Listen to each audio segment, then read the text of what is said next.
Last week, in a low moment for this administration, President Biden was asked about the contradiction between Netanyahu's claim that he was doing all he could to minimize civilian casualties and the fact that on the ground, more than 6,000 people had been killed in just the first few weeks. He responded like this. Do these numbers say to you that he is ignoring that message? What they say to me is I have no notion that the Palestinians are telling the truth about how many people are killed. I'm sure innocents have been killed, and it's the price of waging a war. News outlets quickly noted that the numbers reported by Hamas in previous wars had been broadly found to be accurate by human rights and relief organizations, the United Nations, and even Israel itself. Truly showing how absurd Biden's claim was, the State Department itself routinely relies on the Gaza Ministry of Health despite its connections to Hamas, which rules over Gaza. Yet still, defenders of Israel's assault have suggested that the list released by the Ministry of Health is meaningless, that it might just be a collection of random names. Now, it turns out that a few weeks ago, I reached out to a source I'd met doing previous reporting. His name's Maram Al-Dada, and he was born and raised in Gaza but now lives in Orlando. Still, he's been in regular contact with his family over there. I reached out to ask how his family was doing, and he said that 30 people on his mother's side and 7 on his father's had been killed so far. A week later, I had him on my Intercept podcast, Deconstructed, to talk about what life was like for his family in Gaza amid the bombing. But because Maram had told me about the killings before the Ministry of Health's list came out, that meant we could compare the two lists, and if his relatives were on it, it would mean that the list is not just filled with random names, but that each name does represent the tragic snuffing out of a life. So the list was first released in Arabic and includes the ID numbers given out by Israel to Palestinians, as well as their age and gender. My colleague, Mariam Saleh, who speaks Arabic, helped me go through it, and the ministry later released an English language version as well. We found 43 of his 46 relatives on the ministry's list. The youngest, Tahani, was just a baby, not yet a year old, and the oldest was a 71-year-old grandmother. What has struck people the most about the denial of the slaughter and the hand-waving it away as just the price of war is how different it was when the White House was talking about civilian casualties in Ukraine. Here's now this news with a quick comparison. Being honest about the fact that there have been civilian casualties and that there likely will be more is being honest, because that's what war is. It's brutal, it's ugly, it's messy. I've said that before. The president also said that yesterday. Doesn't mean we have to like it. It's hard to look at what he's doing in Ukraine, what his forces are doing in Ukraine, and think that any ethical, moral individual could justify that. It's difficult to look at the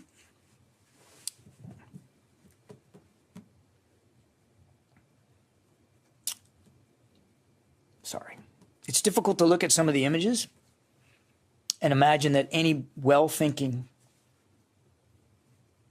serious, mature leader would do that. Since the start of the war in Ukraine, by the way, there have been just under 10,000 civilian casualties.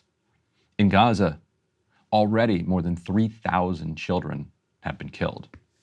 The health ministry's new death toll has climbed above 8,000. Hassan El-Tayeb noted on Twitter that according to Save the Children, the number of children killed in Gaza over the last 3 weeks has surpassed the number of children killed in wars around the world over the past 3 years combined. And so now that we know that the Ministry of Health list that is being put out in Gaza does have the names of real people who have actually died, it kind of, I think, puts the White House in a difficult position, because the attempt to say that, well, this is just coming from Hamas, we can't really believe this, is belied by that fact that there are real people on that list, real people who led real lives that were ended in the last couple of weeks, combined with the images that we're seeing. And you see John Kirby talk about how hard it is to look at the images of civilians killed in Ukraine. Mm-hmm. That's equally true in Gaza. Mm-hmm.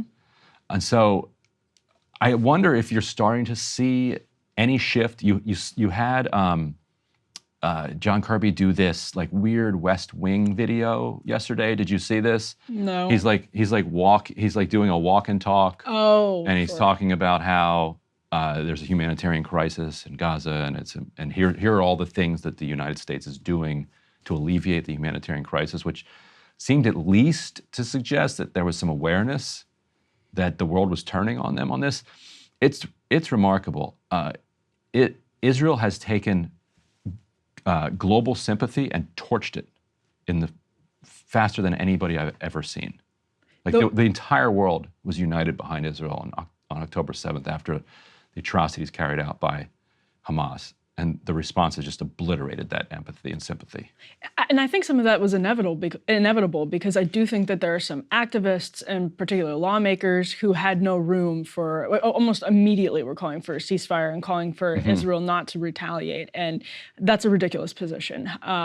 But even so, it's a ridiculous position that, you know, we have no limit on civilian casualties, that the whatever it takes position in Ukraine. Like, these are also ridiculous positions. And so, do we have Graham on that? Yeah, well, I think we have something else before that. But that's a position that Lindsey Graham has taken. We'll get to that in just a second. We have actually right here, speaking of support, we can put the next element up on the screen. This is from Time. Biden's Gaza stance spurs stunning drop in Arab American support. I'm just going to read a little bit from it here.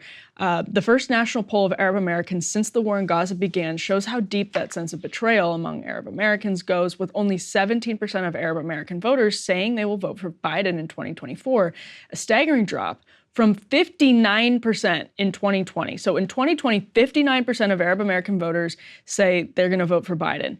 Now that number is 17%. So James Zogby, who is the founder and the president of the Arab American Institute, says, quote, "This is the most dramatic shift over the shortest period of time I've ever seen." This is a really interesting point from Time. The poll results are likely to increase concerns among Democrats about Biden's standing with Arab Americans heading into 2024, particularly in Michigan, where roughly 277,000 Arab Americans call home, and Biden won in 2020 by a margin of 155,000 votes. Yeah. That's a huge blow to his ability to win Michigan, that's for sure. There's an interesting primary unfolding in Houston, Texas. This Democratic challenger named Pervez Agwan, who I actually wrote about a couple months ago, maybe back at The Intercept, is challenging kind of a backbench Democrat, sturdy AIPAC ally named Lizzie Fletcher.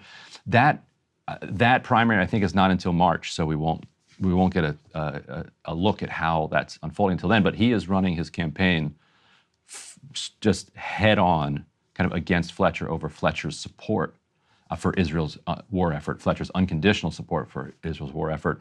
And if he is able to kind of campaign on that, he would be basically the first candidate, I think, ever to oust an incumbent for being too unconditionally supportive of Israel. Like, that has never happened before.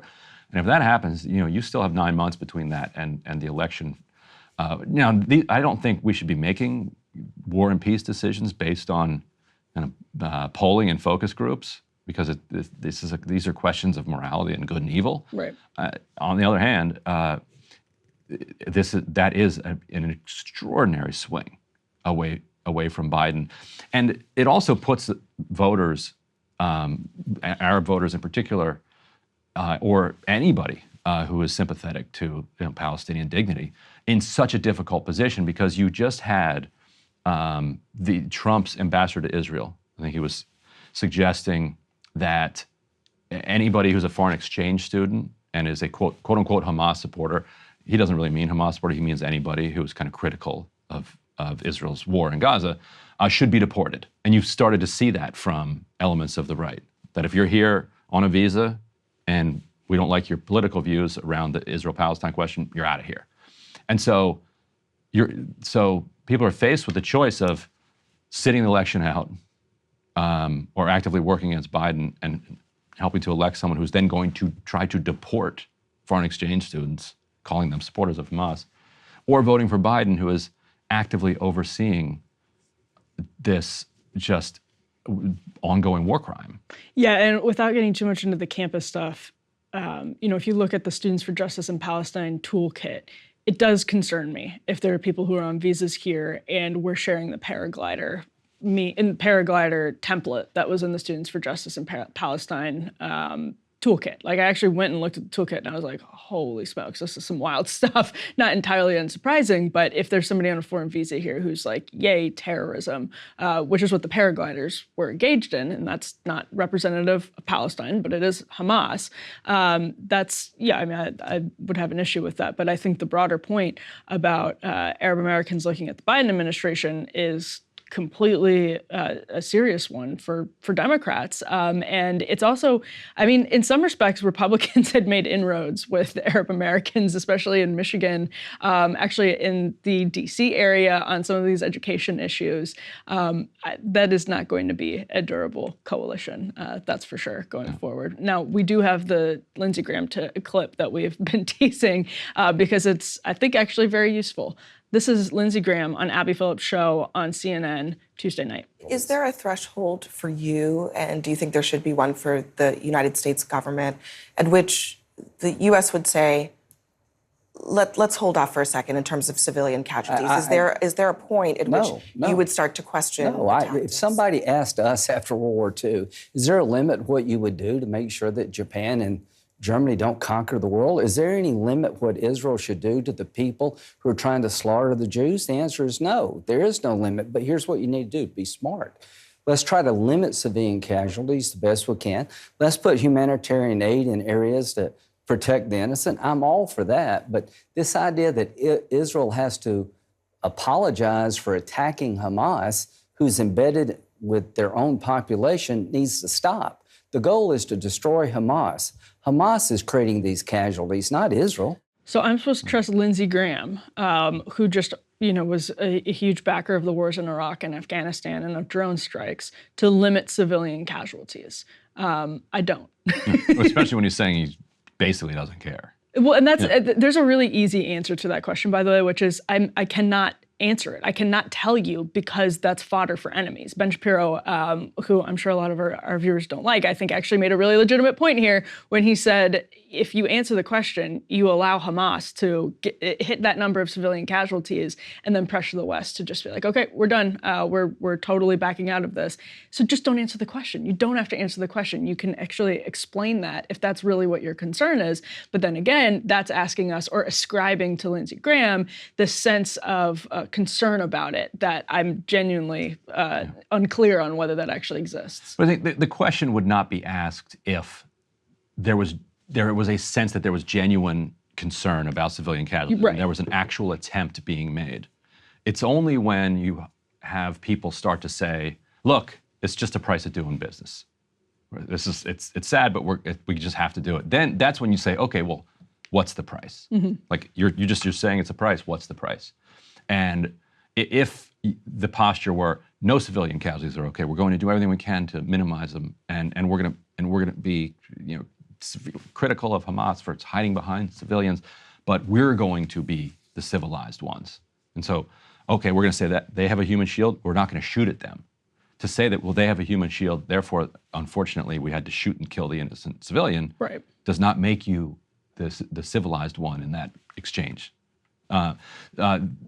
Kirby was actually asked about this from a Palestinian reporter in the White House. Basically the same question. Interesting back and forth. Let's roll that. Thousands of Palestinian civilians have fallen so far, including 160 of my own relatives. And I'm just wondering, how many Palestinian civilians need to be killed before the United States called for a ceasefire? First of all, my condolences to you and your family. Are you in touch with some? Well, that are as much as I can. Not as much as you'd like to be, yeah. But I'm very sorry to hear that. I'm very sorry to hear that. And so I can see this is obviously personal for you. I can tell you it's personal for the president, too. We don't want to see any more civilian casualties. So in terms of a ceasefire, our concern with that is that Hamas benefits to the tune of being able to refit, renew themselves, plan and execute additional attacks. And as I said yesterday, right now is not the time for a general ceasefire. It is, however, the time to consider pauses in the fighting long enough so that folks like your relatives and family members can get this incredibly needed humanitarian assistance and perhaps a way to get out if they want to get out. So we're supporting that, and we'll see what we can do. Did you notice when he said, well, humanitarian pauses from time to time? Like, that's kind of an assumption that this is going to go on for a very long time. Yes. That was kind of chilling and disturbing to hear. You saw him raise his hand right afterwards.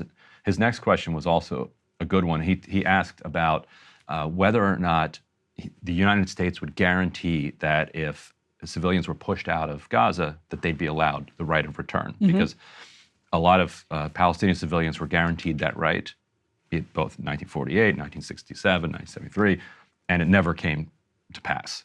And that a lot of people in Gaza can see their old farms and their old land from behind the fence. And so a lot of them are saying, we're not going to the desert because we're not going to be able to come back.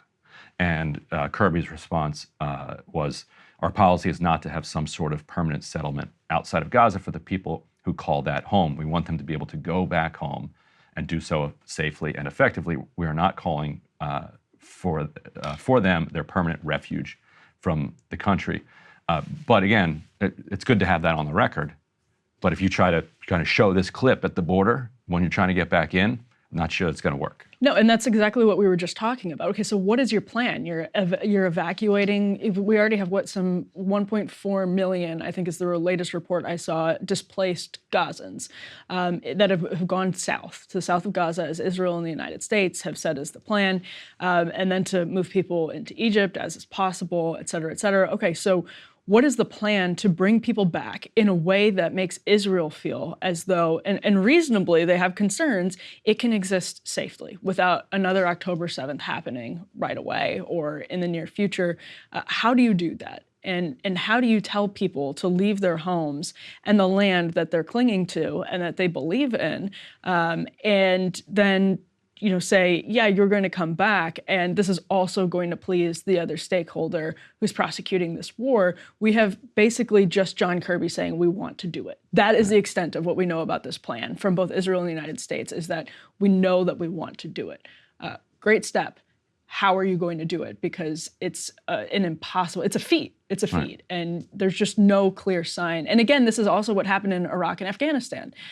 We had really nebulous goals, and we had a just, and well, I shouldn't say that. We had, I definitely shouldn't say that, but we had, so after 9/11, obviously, we had reason to go after al-Qaeda. So that pretense had that sort of sheen of a just cause, and what happened was a disaster. Just let's use the word quagmire. It was a quagmire because we had nebulous plans for what we would do in the power vacuum that continued, and what we would do with civilians. And as much as I understand and you support Israel's right to retaliate, I know we disagree on that point, and believe that Israel faces an existential threat, I don't trust our government. I don't trust Western governments to prosecute this war justly. Hey, if you liked that video, don't forget to hit the like button and subscribe to Breaking Points. If you want to see the rest of Counterpoints, go to breakingpoints.com to become a premium member and get the full uncut show every morning in your inbox and on Spotify. Help us build independent news and get the full show every morning at breakingpoints.com.